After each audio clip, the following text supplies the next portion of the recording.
let's talk about the rest of UFC Singapore. Pretty good Yeah. card we have here. They really Yeah. went all out for this crowd. Your co-main event, a highly anticipated rematch, Dominic, 2 years in the making. We'll see Anthony Smith, the Lionheart, take on Ryan Spann. Both guys coming off of losses. Anthony Smith had that weird one with Johnny Walker. Not sure if he's ever really spoke on what happened in the cage, but some people seem to think that he was having some sort of post-traumatic Yeah. uh, supposed to some breakdown in the cage, after the home invasion thing. I'm not sure if I want to go that far, but it's an element. Ryan Spann, meanwhile, seeming like he was at an all-time high after the Dominic Reyes knockout. He goes in main events, or he was supposed to main event with Nikita Krylov. It got pushed back. Ends up being like a feature bout or whatever. Krylov ends up submitting him. Ryan Yeah. Spann just falls straight into his lap. I mean, it was just the Yeah. damnedest thing you've ever seen. So now both guys come in here feeling pretty much where they're almost exactly where they were 2 years ago when they fought. And Ryan Spann is a slight favorite. Yeah, Noah. I believe September 2021 was the first fight, and Anthony was like a minus 165 going into that one. Coming into the second fight, he, through DraftKings anyway, is a plus 110. So, what do you make of this flip when Anthony won the first fight? Not only did he win the first fight, he finished Ryan Spann in the first fight. Why is the line flipped? Dominic, are you a fan of the band Kiss? Sure. Yeah, there's Yeah, some good ones Kiss, on some there. great hits, right? Yeah, yeah. So I remember my dad telling me that when he was like in high school, his dad, my grandpa, uh, religious man, obviously, threw away a lot of my dad's Kiss stuff Mm, because he had been told at work by somebody that it stood for Knights in Satan's Service. Not sure if you ever heard oh, that, no. but I think what it actually means is keep it simple, stupid, because I've heard that before. this is a clear Anthony Smith pick for me. I mean, just like, yes, if you really break in the elements of some of these guys' last fight since they fought each other, I'm sure you would come out saying, well, since they fought, Ryan Spann is 2-1, Yeah, Anthony Smith is 0-2. right. But let's just look at those fights. Sure. Ryan Spann submitted Jan Kudalaba. He knocked out Dominic Reyes. The Kudalaba fight, by the way, was like wild for like Yeah, 2 minutes. Dominic Reyes, sad, but it yeah, it is what sure. it is. It was a nasty shot. And then he got submitted by Nikita Krylov, where low fight IQ moment. I mean, he Right. just fell right in his lap for it was a triangle, I believe, that he fell Mhm. into. Anthony Smith lost to Ankalaev in a fight where it was he had he got He injured. like It broke was his like ankle or something. it Yeah. was wasn't it similar to like the O'Malley Vera where it was like the leg kick like Yeah. might have so it was a little up in the air, but Anthony Smith lost to Ankalaev, who is one of the best light heavyweights Yeah. currently fighting. Follows that up with Johnny Walker, who looks like a phoenix just reborn from the ashes. It looked like it was competitive early, and then Johnny Walker took over late in that fight. Hmm. And then it didn't look so close. Yeah. I get it. Anthony Smith, 35 years old. He's 5 years or 4 years older than Ryan Spann. He has given up 5.5 inches of reach. Like Ryan Spann's the more athletic guy, you could probably argue at this point. A lot of wear and tear, for Yeah, wear Anthony. and tear. Anthony Smith has he's got like 18 losses in his professional Yeah. MMA career. I get it. If you want to make that argument and you want to take Ryan Spann as a favorite, when 2 years ago he lost in the first round via submission to Anthony Smith, who was tagging him on the feet, then Hmm. submitted him, be my guest, and you might end up being right because the guy is so wild and chaotic that he is capable of Yeah. getting a finish here for sure. But I'm going to go with the more consistency, the guy who's been there and fought a higher level of competition more Sure. consistently, and the guy who won 2 years ago, Anthony Smith, going to be money line, going to be an obvious pick for me. So keep it simple, stupid. That's what I think of when I look at these lines. Yeah. It's not one of those rematches like Connor and Dustin where it's 5, 6, 7 years Right. later. It just happened Yeah. literally less than 2 full years ago, with only 2 and 3 fights respectively gone by since then. There haven't been noticeable improvements, yes, for Anthony, but there have not been noticeable improvements for Ryan Spann really either. He had that moment or after, I believe, which win would that have been? It would have been after the Kudalaba fight, maybe, where he said he was finally starting to do full training camps and really taking the game seriously. Then he beat Dominic Reyes, and we were okay. Maybe he's the physicality of this man. He's a freak athlete. Is he putting all the tools together? And then the weird fight with Krylov happens. And I know it didn't happen originally. It should have been earlier. Then the weight miss happened and all that stuff. It was on Krylov's side, of course, but maybe that played a factor. So in that sense, I could see people maybe holding on to the Ryan Spann there. I can, but I am not confident enough to do anything with it myself. Hence, I do not hate you wanting to be all over an Anthony Smith underdog line. Yeah, and I will happily eat crow if I'm wrong because Ryan Spann is capable of really great stuff. And he did seem to have this build of momentum after the Dominic Reyes knockout and obviously Kudalaba before that, the submission, where people were wanting to see him in a main event. They were wanting to kind of get behind him because of what he said about training full time and taking it serious, like all the things you just mentioned. But then you saw the performance after that against Krylov. Sure, didn't happen under ideal circumstances because it had to be pushed back. Because I think Krylov was the one that missed weight for that one. But just you watch the fight, and he made similar mistakes that we've seen Ryan Spann make before. Yeah, he's a beast of a man, but his IQ has just never quite been there. Right. You know, he's just a guy that doesn't quite have it and is able to adapt in the cage. Like he can go in, I'm sure, with a solid game plan and be training harder and doing all that. But once the fight goes down and you're going up against Anthony Smith, who's very talented everywhere, and let's say your plan is to stay on the feet and you start getting tagged by him, I don't think Ryan Spann has the ability to adapt and find a better route to victory. I don't see that with him. I know some people were buying in before the Krylov fight. I wasn't necessarily one of those people. This is it's very easy for me here. Anthony Smith, and I'll live with the loss if it shall come. Fair enough. Anything else for that fight? Like any other element there you want to touch on? Anything that might be different this time around? I'm not really kind of touched on training and stuff. Yeah. So. I feel like we're getting the same two fighters just a little bit later. Yeah. What fight would you like to talk about next? The return of Giga Chikadze is happening. We have not seen Mr. Giga Chikadze since January of 2022 when Calvin Kattar put a beat down on the man, gave him his first loss inside the UFC octagon. I saw today on Twitter, Giga had somewhere upwards of 5 surgeries throughout this entire layoff that he's been out for. He's been very radio silent, so I have not heard much from him, but that would be a good reason to sit out for 12 plus, I don't know, 18, 19 months, something like that, if my math is correct. And he's returning against Bruce Leroy, someone who, Noah said this in our trivia for the week, is just now finally getting his flowers, having won, I think, 5 out of his last 6 out of his last 7 even. The only loss to a ranked fighter in Sadiq Youssef. He's number 15. I like this spot here. Noah, he is a plus 195.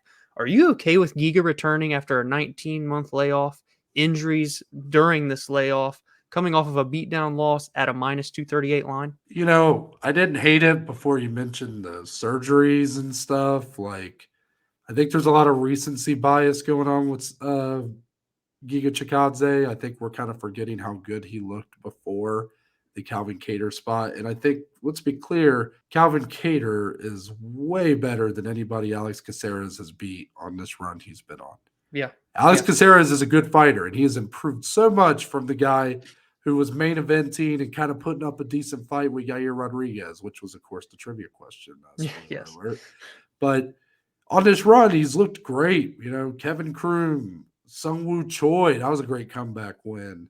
Julian Erosa, he knocked out. And then he's coming off the Daniel Pineda win, which is a wild fight. But and a lot of those guys are good, decent fighters. But, I mean, I think Giga Chikadze, the wins over Barboza, well, he lost to Kattar, then the win over Cub Swanson are better than any win Caceres has on his resume. So, yes, the plus 195 Is it a little steep considering some of the X factors you just mentioned? Yes. But am I going to bet Caceres in this spot? Absolutely not, because I'll go with the harder road, the guy who has been fighting higher competition, even if he fell short like he did against Calvin Mm-hmm. Kattar. There was a time where people wondered if Giga Chikadze was a flash in the pan because some of Yeah. his early UFC performances did not scream Yep. title challenger, title contender. And I am not blind to that. But so you can, okay, if you want to say that the lucky kick to Cup Swanson's liver was lucky, fine. But I mean, he beat up Edson Barboza, who still Mm-hmm. shows that he is capable of some great stuff, like he did against Billy Q. How would you evaluate Billy Q against Alex Caceres? Like, I feel like that's a pretty even fight. Yeah. MMA math. Sometimes it works, but sometimes it obviously doesn't. It wouldn't surprise me because Caceres he's probably more comfortable in other areas than Giga would be. Like Giga is a pretty pure striker, Mm-hmm. and Caceres, if Caceres were to get his back or something, like there is possible that he would be much more comfortable there than Giga would be. So Mm-hmm. there is some room for this to not go so well for Chikadze. I would lean his direction, but the 5 surgeries, the layoff, I mean, that's definitely a factor here. And the fact he took a beating against Calvin Yeah. Kattar, it was like the mellow yellow version of Max Holloway beating up Calvin Kattar. Like it Yeah. literally felt it was like a B-rate version of that. Yeah. So that's a lot to come back from. I probably will just avoid this line. I wouldn't mind taking some sort of under here, but even that they're probably not going to give me a great price on, Mm. considering the decisions these two have been to. Yeah, I it seems like you tend to really like the Caceres underdog spot. Is that what I'm hearing? I think I like plus 185. Do I like it enough to put my money where my mouth is? I guess we'll have to see with blazing bets, but I don't know. This we're talking about Alex Caceres has fought 3 times since Giga has last fought, but maybe this was a needed break. And I know, yes, there were surgeries, there were injuries, but after a loss like that to Calvin, you need a break anyway. Look at Calvin. He Sure. went a whole year between Max and his fight with Giga. So I would imagine he would have had a long layoff anyways. Now maybe he's coming back, more cleanup. He's healthy. He's just now 34, right? So on that teetering edge of the prime years. Giga is definitely live to win this fight, but at minus 238, I Yeah. cannot feel No, confident in I Giga. will not. I will not be touching him on like any sort of parlay or anything. Yeah. I might have before you told me about the Yeah. surgery element. So maybe I don't know if I should thank you or if you should be hitting yourself because you're giving the enemy here some ammunition. No, but Yeah. I mean, Alex Caceres is surprisingly 35 years old. Like he's I older know. than God, he's Chikadze. been fighting in UFC for I so know. long, dude. But I think this fight should be a lot of fun. But Mm-hmm. I could see this going very similar to how Caceres fared against Sadiq Youssef, where Mm-hmm. the Yeah. levels just showed through when Yeah. he took that step up in competition. I'm happy to see him get the opportunity, but I just think Bruce Leroy is who he is. How about we talk about the real main event, the people's main event, We got a Dominic? big fight here now. Erin Blanchfield, Taila Santos, perhaps the two best fighters at 125 pounds. Is that Ooh-wee. blasphemous for me to throw that out there, Dominic? Ooh-wee. Hey, the I'm title feeling fight's in myself. 3 weeks. You know, it's no big I'm deal. back on my bullshit here. I got the Parker merch rolling. I'm fucking back on my bullshit now. Two of the best women Yeah. fighting today, being given even a feature spot. That's how good this card is. I mean, it's really not a Yeah. knock on the matchmakers the way they put the card together. It's just Mm-hmm. it's a pretty good card. Erin Blanchfield riding a high after February when she finished the short notice replacement in Jessica Andrade. Actually, Taila Santos was supposed to be the opponent, right? And she Yep. fell Yep. out. So coming off that win, and I know Andrade, that was the start of her, what has been a really rough 2023 for her. But Blanchfield did it first. She held with her on the feet. Then as soon as she got her down in round 2, it was a wrap. I mean, as Yep. soon as she got her down, Dominic, She takes that neck. Done. Get out of here. But a lot of people thought she might be able to use that win to project her into a main event spot, maybe fight for a title. And then Alexa Grasso kind of came in and sort of ruined that for everybody. Mm-hmm. Ruined that for her, ruined that for maybe even Taila Santos, who, let's not forget, we're not that far removed, just over a year Yeah. removed from a very, very close decision A loss lot she of people took thought Taylor won that to fight. the champion in Shevchenko. I actually scored it for Santos live. Let's not forget the element of the really bruised eye, the bruised Yeah, the head. orbital. There was like a little headbutt or something. There was a headbutt that clearly affected Santos a lot more, got her on a bad spot. So that's when Valentina tended to take over that fight, was in the later rounds. So definitely it felt like the story was not over between those two. But instead, they both go their separate ways. And here we are where we get two great matchups. You get Blanchfield and Santos, and then you get Grasso and Shevchenko fighting again for the title. So, Dominic, when you look at these two, I just kind of want to get your idea of what do you expect from this fight? Because both have both like out from 1,000 feet, from a surface level observation, both seem to carry themselves like similar methods of victory. They implement similar styles, but yet they do it so differently. So I'm curious, what do you expect when these two, who maybe are a bit wrestle heavy a lot of times, who do tend to have a grappling advantage over their opponents, when they might be going up against someone who might just be at the same level as them? Does it cancel out and we get a stand-up fight? Or does one of these women get to prove that they're actually just a level above and we just didn't realize it till now? If this fight would have went through and happened in February and we would have got a chance to break it down 6 months ago, not that I would lean heavily, but I would have favored Santos in that fight. Coming off of arguably beating Valentina, Erin was coming off of beating Molly McCann. It was a very big step up for Erin to go from McCann to Santos. We recognize that. But then we saw what Erin did with Jessica Andrade. And say what you want about her taking it on short notice. I didn't think Erin would be able to strike with Jessica. Therefore, I still felt she could lose that fight. Realistically, she could have. She stood toe to toe for 5 minutes with the hardest hitting woman really that there is in the UFC. One of, if not the most, I should say, and outstruck her. And then played with her food, got her down in round 2 with ease en route to that submission victory. That plays a factor now that we're getting this fight that was originally booked for February. And I do lean Blanchfield. The lines are pretty straight across all books that I've seen, minus 150 on her side of things. So Taylor, like plus 125, plus 130. I lean Blanchfield. I think the hype is real. 5-0 in the UFC, 3 straight submission finishes. This is a very high level fight. Both are, Blanchfield's like 24 years old. Santos is only 30, 19-2 record. This is as good as it gets. The fact that it's not a main event, like Noah said, shows how strong this card is because it could easily be one in itself. What do you think? Where were you, if you can think back 6 months ago?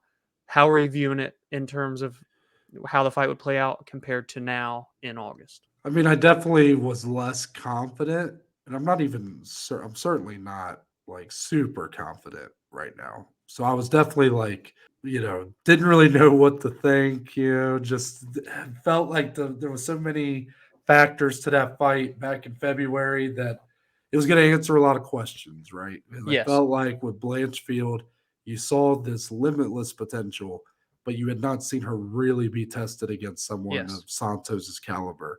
While Santos had went toe-to-toe with Valentina Shevchenko, who, by the way, in February was still the champion for 5 rounds, and I thought beat her. So when I look back, I seem to remember leaning slightly Blanchfield.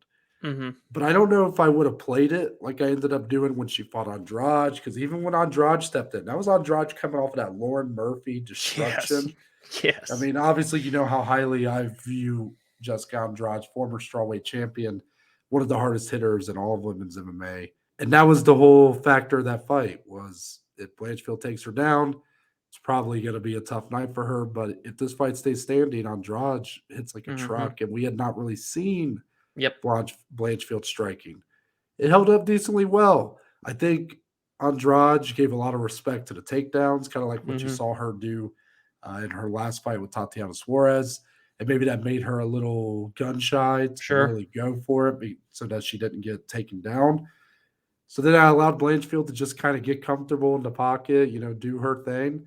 And as soon as she found that opening early in round two, took her down. And I mean, the takedown transition to the back was awesome. I mean, that Beautiful. was so Yeah. sick. It was a I'm not crazy. That was a rear naked choke, right? Yes. It was like in a flash, she was able Mhm. to secure that with ease over. I don't think this one will come as easy. I think Santos is very good. I do think this is potentially an opportunity for Santos to not just play spoiler over someone who's kind of stolen her thunder as like the biggest Yeah. Yeah. up and comer in the division. But it's a bit of a y'all must have forgot because coming off Mhm. that loss to Shevchenko, we were all like, "Holy shit! Like Santos is for real." We wanted to Yes. see an immediate rematch. You know me, I never call for immediate rematches, and I'm sitting Yeah. there like, give it to her because I thought she won. I Mhm. thought the element of the headbutt. I mean, I thought there was so much that needed to be answered still, and that those two were not done with each other. Yes. But then you see Santos. I don't know if she needed more time to recover. The UFC just wanted to go a different direction. They give her Grasso, who we thought was a bigger underdog, and she ends up being the one to surprise everybody and beat Shevchenko. So now you got people like Blanchfield and Santos who are like, shit. We thought both of them probably thought they had a shot to maybe fight Valentina next if she had Mhm. beat Grasso, but instead they have to wait. Now they have to fight each other. Yeah. So this is a big fight. I actually you know how you were kind of talking about Whaley and Lemos being like the biggest fight Yeah. in women's MMA, and now it sort of feels like it's Whaley and Suarez maybe as like the one that Mhm. could really fill that void. I might go as far to say that this is the fight that is the biggest in women's MMA in my opinion right now because I feel like the winner of this fight is the next women's flyweight champion as I Oh sit here yeah. today. Hey, it's booked where it is for a reason. The title fight's in 3 weeks. They're close together because of that, I would imagine. So, Yes, and I don't want to underestimate Grasso because I think we all kind of did and look at what she did to Shevchenko, but she could very well lose to Shevchenko, which would be another wrinkle in this because then do you do a trilogy? And mhm. then Mhm. are these two like whoever wins this, are they waiting it out? I mean, Yeah. it's tough, but I just think that Santos and Blanchfield are more proven at this point. Maybe Grasso goes in there and just like what Leon did to Usman, and then he was able to do the Really, second she can fight. solidify it, right? Yeah, Yeah. like there's definitely room for that, and I would root for her to kind of do that and go on a bit of a run. But Yeah. I'm leaning Blanchfield. Am I going to lean enough to go minus 150? That line, man, that line's solid. Like it feels like Mhm. either way you go, you feel like Mhm. you're getting value. And this is someone who's I'm very high on Blanchfield. Obviously, I've been high on her for a while. I'm sure people who are high on Santos love the value here Oh this yeah. fire. It's a Oh bit yeah. like I mean that's a big considering what you just said. Like February, if Yes. this was the odds, I doubt as many people are taking Blanchfield. Oh no, I think quite a bit bet I think the Santos. Yeah. time gap, obviously Blanchfield looked great against Andrade, but also the gap where a lot of people have just forgotten about what Santos Yeah, was showing us back then. So it's an interesting fight. it is. I'll probably have to put a little bit of money on Blanchfield though. I don't know. Maybe I'll try and parlay it with something that feels pretty locked in. So that way I get the plus money, but don't have to take like two huge risks. That's all I'll say. Oop, please hold.